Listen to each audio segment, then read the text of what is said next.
تماشاوانên hêja dem baş em li Konsilya Giştiya Rûsyane li Hewlêrê li vê derê me stûdyeke biçûk amade kiriye. Li gel min Konsilya Giştiyê Rûsya Federal e Maksim Robîn e.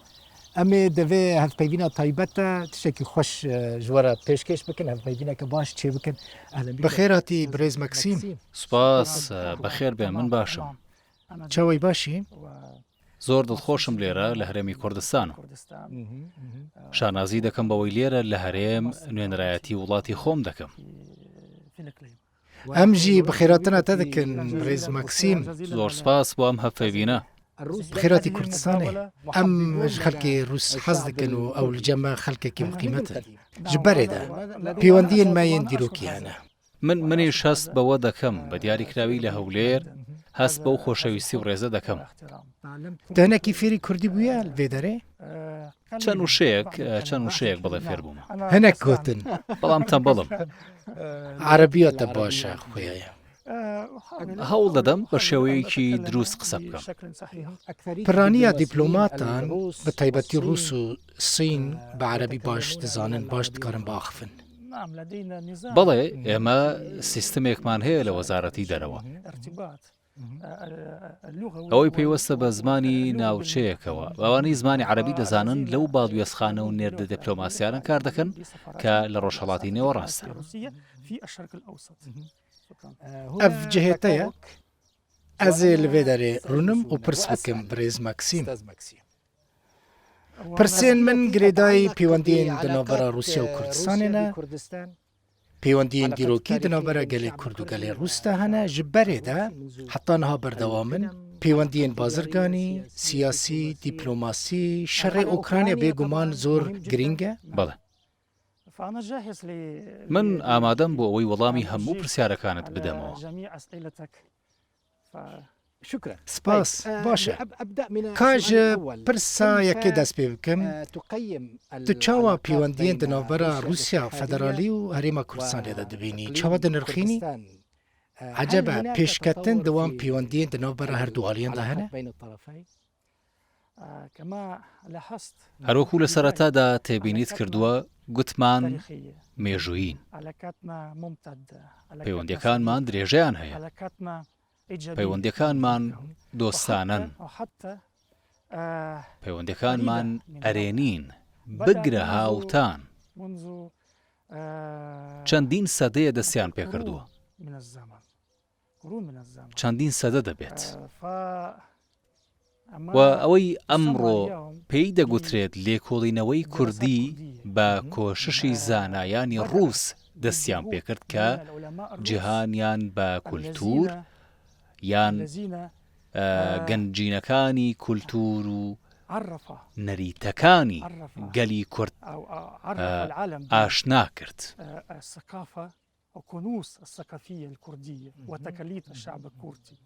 دەتوانین لێرەدا ناوی هەندێک زانای ڕووسی بهێنین بۆ نمونە مینۆرسکی و ژابا ئەوان دەپلۆماتکار بوون. ئەو di nava Kurdan da naskirîne bi taybetî Mînorîskî. هەروەها لازاریف و کوردۆیێف کە کتێبێکی لەسەر زمانی کوردی داناوە. Em jê re dibêjin qanatê Kurdo. بەڵێ Hûn bi Rûsî jê re dibêjin Kurdoyev. بەڵێ کوردۆیۆف ئەمە بەشداریەکی زۆر مەزنە لەو بوارەدا. هەروەها مێژوونامەی شەرەفنامە کێ یەکەم کەس بوو لە زمانی کوردیەوە وەریگەڕا بۆ زمانێکی بیانی کە زمانی فەڕەنسی بوو زانایەکی ڕووس بوو. ئێستا نزیکەی 200 دەبێت. بێگومان مانەوەی 12 ساڵی سەرکردەی نەمری کوردستان مەلا مستەفای بارزان لە یەکێتی سۆڤیەت شایانی باسکردنە. ئەو لەگەڵ هاوڵانی کە 504 کەس بوون لە ڕووسیا بوون لەوێ دەژیان و خوێندیان و کاریان لەوێ کرد. هەندێکیشیان گەڕانەوە کوردستان و عێراق بۆ درێژەدان بە خەبات و بنیاتنانی هەرێمی کوردستان و هاوژینی ڕووسیان لەگەڵ خۆیان داهێنایەوە. جا من ئەمە بە پردێکی مرۆڤی ناو دەبم. ئەو فێری زمانی کوردی بوون. بەڵێ فێری زمانی کوردی بوون. بەڵێ پەیوەندیەکانمان نەوەستان و بەرەو پێش دەچن لە بواری کولتوری، ئابووری، سیاسەت و فێرکردن. بۆ نمونە لێرە لە کوردستانی عێراق کۆمپانیا ڕووسی کار دەکەن. ئەمێ وەرن سەروان مژاران لێ پێشکەوتنên mezin di navbera her du aliyan da nabînin di navbera Rûsya û herêma Kurdistanê de. Her çi qasî tu behsa peywendiyên dîrokî dikî di navbera her du aliyan da. Lê pêşveçûnên mezin di navbera her du aliyan da zêde nayên dîtin. کۆنسڵخانەی رووسیا لە یەکەمین نێردە دیپلۆماتیەکان بوو کە لێرە لە هەرێمی کوردستان کرایەوە. ساڵی 2007 بوو. بەڵێ گفتوگۆیەکی سیاسی باشمان هەیە.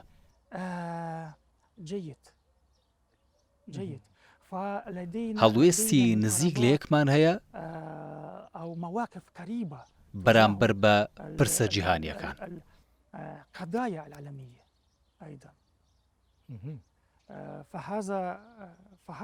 ئەمە تەنیا قسە نییە، ئەمە زانیاریە کە لە دیدارەکانم لەگەڵ سەرکردەکانی کووردا بەدەستم هێناون. بەم شێوەیە.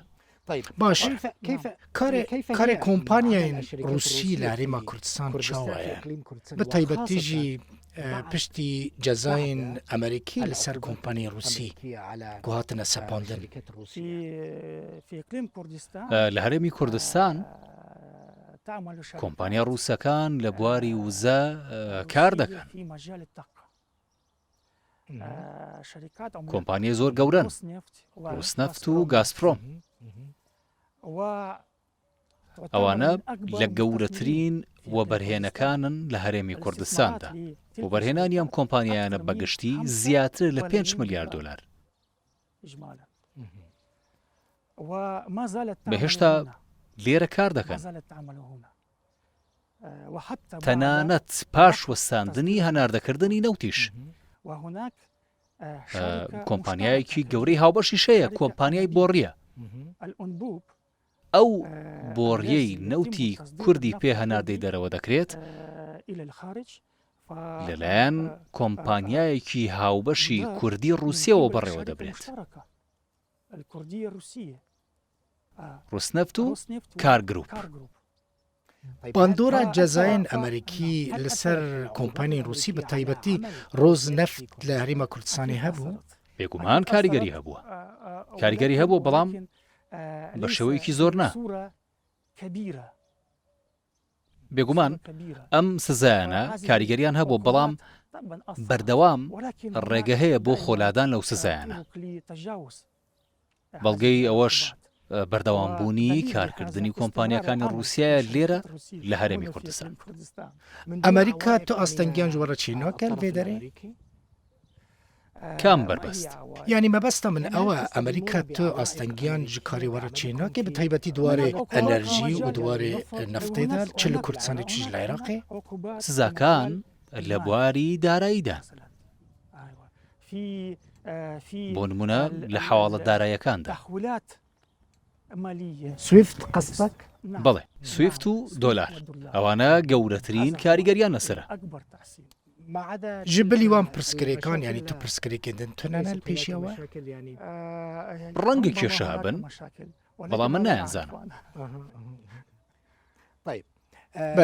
ez dibînim tu bixwe weke konsilê giştiyê Rûsya Federalî giringiyeke baş didî pêwendiyên li gel gelê Kurd civaka Kurdî li vê derê bi taybetî di gotarên xwe de ku di rûdawê de têne weşandin ez jî wan gotarên te dixwînim bi taybetî li ser jiyana serkirdeyê Kurd Mele Mustafa Barzanî li Rûsya û ئەو یەکێتی سۆڤێتی بە نیشتیمانی دووەمی خۆی دەزانی. ew bêhtirî 10 salan li Rûsya ma. بەڵێ بەڵێ. و ڕۆلەکە وی گەلێکی مەزن هەبوو لێ دەرێ. هون چاوە لە پێشە ڕۆژە پەیوەندیên di navbera gelê Kurd û gelê Rûsyada dibînin. ئێمە پاشخانێکی گەورەی مێژوویی پەیوەندیەکانمان هەیە. منیش وەکو دیپلۆماتکار کە لێرە لە هەرێمی کوردستان کار دەکەم، ئەرکەکەم بریتە لە بەهێزکردن و بەرەو پێشبردننی پەیوەندیەکان. گەشەپێدانی ئەم پەیوەندیانە و ئاراستەکردنیان بەرەو داهاتوو بەبێ مێژوو ئێستا و داهاتوش نابن. من هەمیشە دەگەڕێمەوە بۆ ئەو پاشخانە مێژوویەی پەیوەندیەکانمان بۆ ئەوەی لەو پاشخانەوە بەرەو داهاتوو هەنگاو بنێ.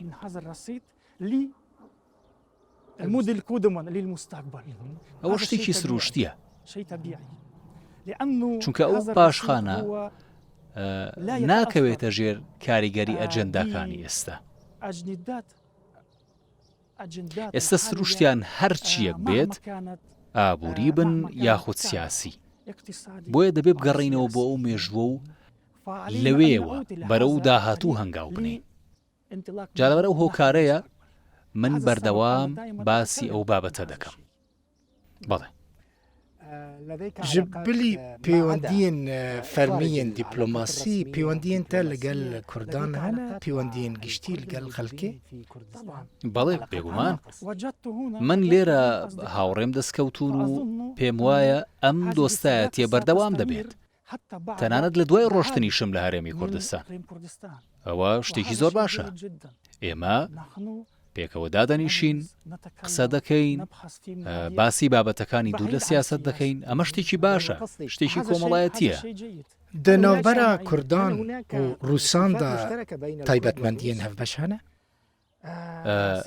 تایبەتمەندی هاوبەشی زۆر هەن، تەنانەت وشەی هاوبەشیش هەن لە نێوان هەردوو زمانەکەدا. بڵێ بۆ نمونە سوپاس، سپاسیبە، ژن، ژنا، هەتا دێ. باشە برێز قونسل خەڵکی کورد وڵاتین کورد حەز dikin serdana Rûsya bikin. بەڵێ Lêj bû wergirtina vîsa gelek pirsgirêk ji wan re derdkevin. Hûn çawa dikarin alîkar bin? Qunsilxane çawa dikare alîkariya wan bike ji bû wergirtina vîza ji bo ku serdana Rûsya bikin? بەر لە هەموو شتێک دەمەوێت ئاماژە بۆ ئەوە بکەم کە دەرگاکانی رووسیا بەڕووی گشت دۆستاندا کراون.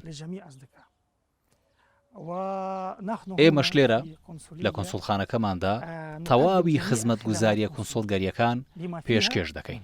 لە نێویشاندا بەخشینی ڤیزا بۆ چوونە نێوخاکی رووسیا، بەڵام یاسا و ڕێنمایی هەن. دەبێت پابەندیان بین. یەکێک لەو ڕێنمایی و ڕێسایانە بریتێ لە بانگێشتنامە.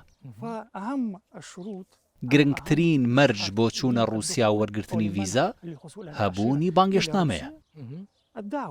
داوەتنامەش ji ku derê bê? لە رووسیا بانگێشتنامە لەلایەن کەسایەتێکی دیاری رووسیا یاخود کەسێک، ئەوە گرنگترین شتە، یاخود بانگێشتنامەیەکی گەشتیاری. بەڵێ من دان بەوە دادەنێم هەندێک توندی لە وەرگرتنی ڤیزا هەبێت، ئەوش بە لەبەر چاوگرتنی ڕووداوەکانی ئەم دوای عێراق. مەبەستم داعش و ناسەقامگیری سیاسی و هەندێک گرفتی ئەمنی هۆکارە. بەڵێ ji بۆ وەرگرتنە ڤیزا؟ بەڵێ بەڵێ بۆ وەرگرتنی ڤیزا. هەروەها هەندێک کێشە هەبوونە وەکو چوون بۆ رووسیا و بەکارهێنانی رووسیا وەک خاڵی پەڕینەوە بۆ ئەوروپا، ئەویش بە شێوەیەکی نایاسایی. یعنی رووسیا وەکە جاکی ترانزیت بەکاردینە؟ هەندێک جار بەڵێ وەکو ترانزیت. ji bo ku derbasî cihêndin welatên din bibin؟ yanî bi awayekî qaçax di ser Rûsya re derbasî welatên Ewropa bibin؟ بەڵێ هەندێک شتی وا هەبووە. vîza werdigirin ji bo ku di ser Rûsya re derbasî welatekî Ewropî bibin؟ بەڵێ bi vîza Rûsî؟ lê ew ne pirsgirêkeke giştî ye birêz qunsul. Ew gelek kes hene ji bo meseleyên bazirganî, ji bo xwendinê, ji bo turîzmê diçine Rûsya. بەڵێ Piştî ku diçin careke din vedgerine Kurdistanê. بەڵێ بەڵێ Ew dikarin vîza wergirin؟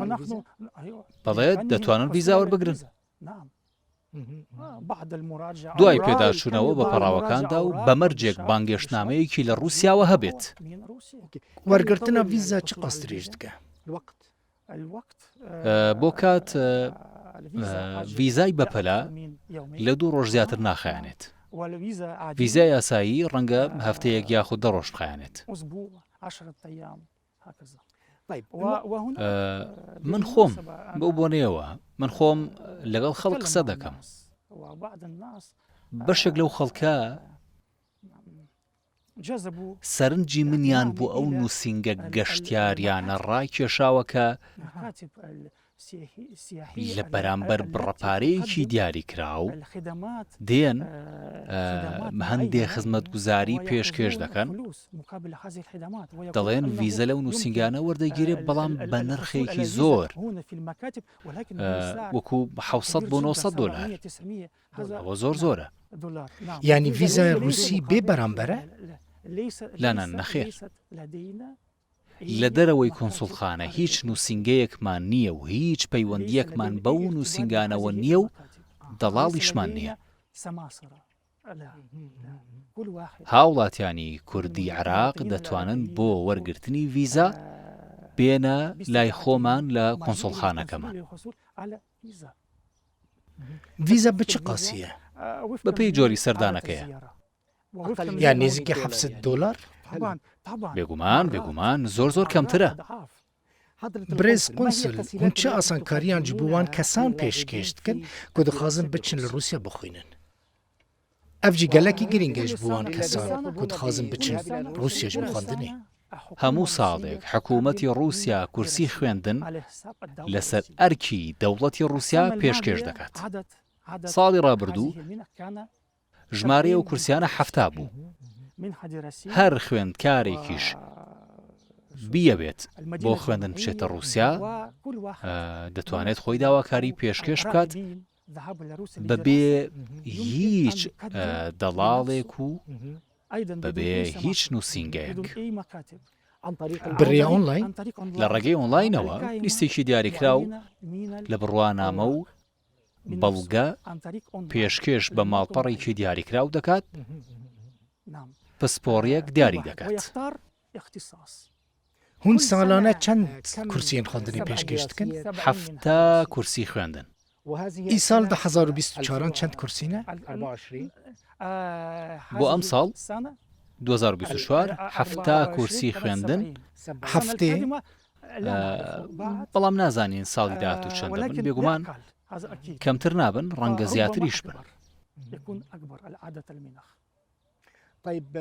ئەم بچن سەر مژارەکەدن gelekî giring e hem ji bo we giring e hem ji bo cîhanê hem ji bo Kurdan hem ji bo navçeyê jî şerrê Rûsya û Ukraynayê. ئێمە بە ئۆپەراسیۆنی تایبەتی سەربازی ناوی دەبین. بەڵێ Ez rojane dişopînim ew operasyonên taybet ku hûn pêk tînin hûn îsrar dikin ku li ser wê yekê bêjin operasyona taybet ya serbazî. بەڵێ Tu helwesta hikûmeta Herêma Kurdistanê beramberî wan operasyonên taybet çawa dinirxînî? هەڵوێستی عێراق بەگشتی و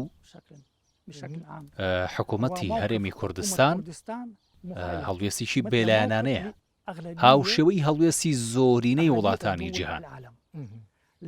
عێراق نەچووە پاسەزاکان و دەنگەکانی ئیدانەکردن. ئێمەش ئەوە زۆر بەرز دەنرخێنین. حکوومەتی هەرێمی کوردستانیش بە هەمان شێوە. نیەتا رووسیا هەیە دەرباسی خارکێف ببە بە تایبەتی لە هەنێک جیهان هێزین رووسی نێزیکی 20 کیلومتر حتا 25 کیلومترە نێزیکی خارکێف بوونە. بەڵێ ئامانجی سەرەکی پێشڕەوی ئێستەی سوپای رووسیا بەرەو خارکێف دروستکردنی پشتێنەی ئەمنیە لە نێوان پێگە سەربازیەکانی ئۆکراینە و خاکی رووسیادا. ئەوەش بەهۆی ئەو بردومانە توندەی خاکی رووسیا لە لایەن سوپای ئۆکراینەوە. گەڕەکە مەدەنیەکان بردومان دەکا و دانیشتوانی سڤیل زۆر زیانیان پێدەگات. پێم وایە ئەو بردومانە هەڕەمەکیە لە تۆڵەی نەبوونی سەرکەوتنیانە لە بەرەکانی شەڕدا.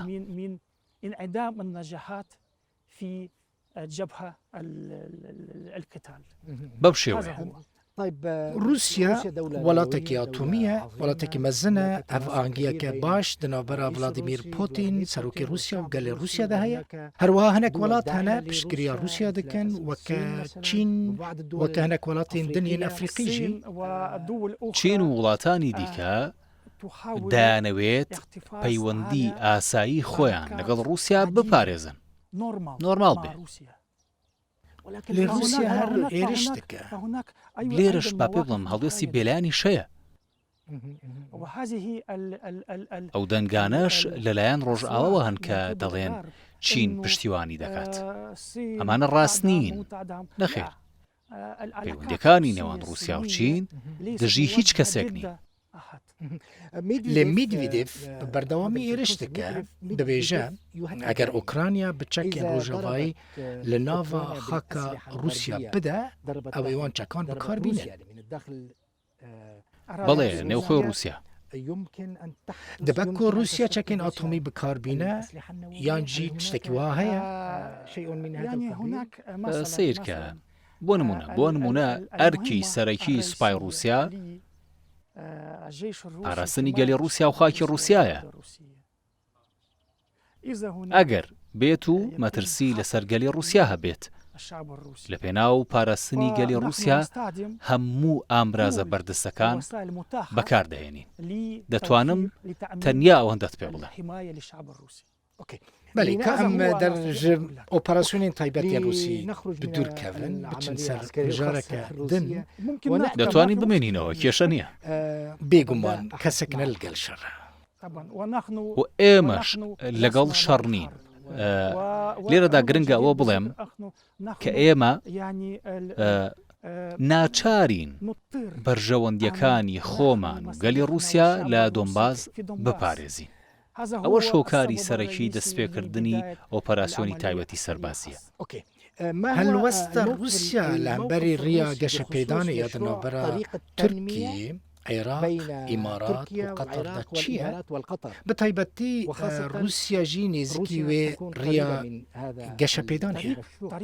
ڕێگەی گەشە پێدان وشەکەش گرنگە. گەشە پێدان یەکێکە لە گرنگترین وشەکان. ئێمە پێشوازی لە گەشە پێدان دەکەین چونکە دەتوانی سوود لە گەشە پێدان وەربگرین. گەلانی ناوچەکەش لە گەشە پێدان سوودمەند دەبن. ئێمە پێشوازی لەو پرۆژەیە دەکەین کە بڕیارە ڕێگەوبان و هێڵی ئاسنیش لەخۆ بگرێت. ئەوە شتێکی زۆر باشە. ئەگەر بێت و دەرفەت هەبێت ئێمەش لە جێبەجێکردنی ئەو پرۆژەیەدا بەشدار دەبین. لەسەر vê projeyê Rusya bi hinek welatan re ketiye pêwendî yan jî bi hinek aliyan re gotûbêj kiriye? ئێستا نازانم. ئێستا نایزانم. باش werim ser mijareke din biçine ser pirsa Sûriyê بەڵێ ez bixwe xelkê Kobanê me ji ber hebûna pêwendiyên dîrokî di navbera Sûrê û Rusyada pêwendiyên wan pêwendiyên dîrokî û stratejîk û dirêj in di navbera her du alayan da مێژوویە بەڵێ تەواوە. بەڵێ hejmareke gelekî mezin ji Kurdan li Sûriyê hene hinek danûstandin di navbera Kurdan Sûrî Kurdên Sûrî û serkirdeyetiya Rusyada çêbû tu projeyeke Rusya ji bo çareserkirina pirsa Kurd li Sûrî heye?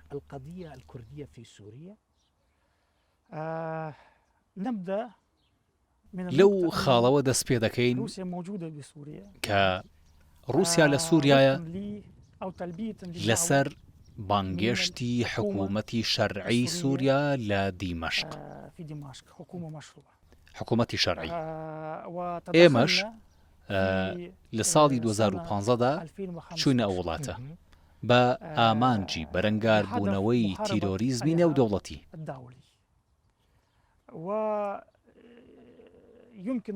دەشتوانین بڵێین رووسیا یارمەتی سووریا و گەلی سووریای داوە بۆ ئەوەی نەکەوێتە ژێر دەستی داعش.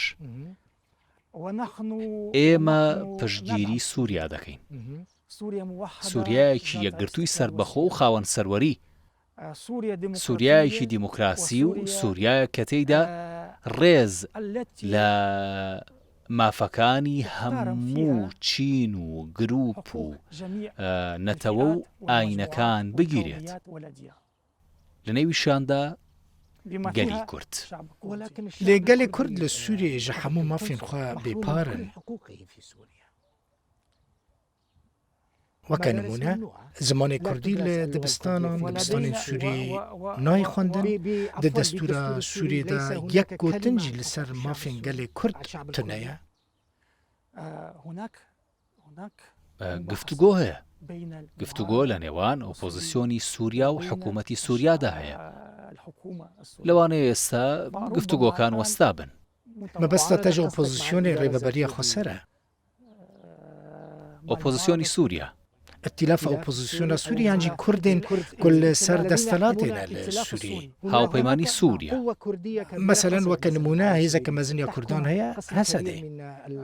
بەڵێ بەڵێ Helwesta wel hemberî wê çi ye? بەڵێ بەڵێ بەڵێ گفتوگۆ پەیوەندی لە نێوان حکوومەتی سووریا لە دیمەشق و حکوومەتی خۆسەر لە باکوور و ڕۆژهەڵاتی سووریا هەیە بە نێوەندگیری رووسیا.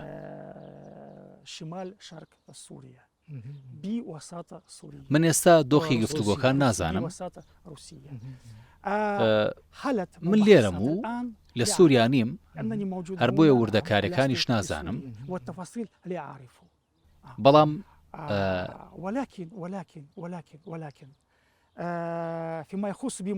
سەبارەت بە پرۆژەی رووسیا لە سووریا پرەنسیپی سەرەکی ئەوەیە کە ئێمە چارەسەری ئامادەکراومان بۆ گەلی سووریا ناوێ.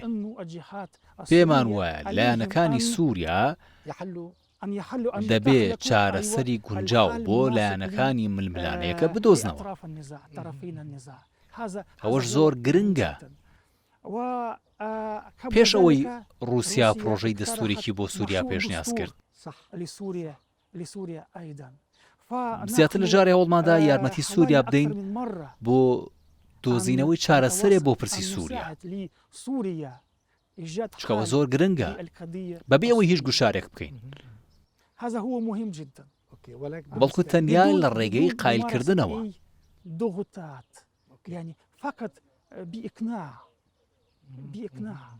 لەو ڕوانگەیەوە کار دەکەین کە دەبێت گەلی سووریا خۆی بۆ گەیشتن بە خاڵە هاوبەشەکان هەلومەرجی گونجاو دروست بکات.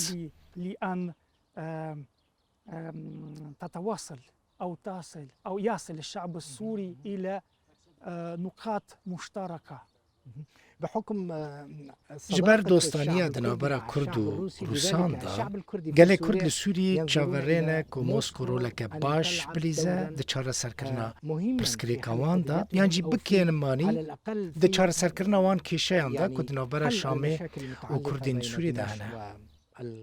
الكرد في سوريا ونحن جاهزين ئێمە ئامادەین هاوکاری لایەنە سووریەکان بکەین بۆ گەیشتن بە چارەسەر. بێگومان ئەوەش زۆر گرنگە و شتێکی سەرەکیە لە ڕێبازی مامەڵەکردنمان لەگەڵ پرسی سووریادا. ئێمە دژی بوونی نایاسایی بیانی و دەستێوەردانی نایاسایی دەرەکین لەوێ. نمونە ئەمریکی لەوێن. تورکیژی هەیە؟ ڕێز قونسل gelekî spas. بالكردي سپاس زۆر سپاس سەرچاوان بەخێر هاتی gelekî spas سپاس ji bo vê hevpeyvîna ku te mecala çêkirnavê da min li vê derê em vê hevpeyvînê çê bikin. زۆر سپاس بۆ ئەم هەفپەیوینە هەفپەیوینێکی خۆش بوو. خۆش بوو. ev jî yekemîn hevpeyvîna min e li gel qunsilekî Rûs bi taybetî li vê derê. پشت بە خودا هەفپەیوینی دیکەش لەگەڵ کۆنسۆڵی دیکەی رووسیاش دەکەن. gelekî spas. سپاس واجی تماشاوان نیجا و تماشاکر هف پیوینک بو لگل قنصل روسی لکردستان ماکسیم روبین بو لقنصل خانه هف پیوین مجواره چیکر حتی جاره کدن بمینن دخوشیده بخاطری و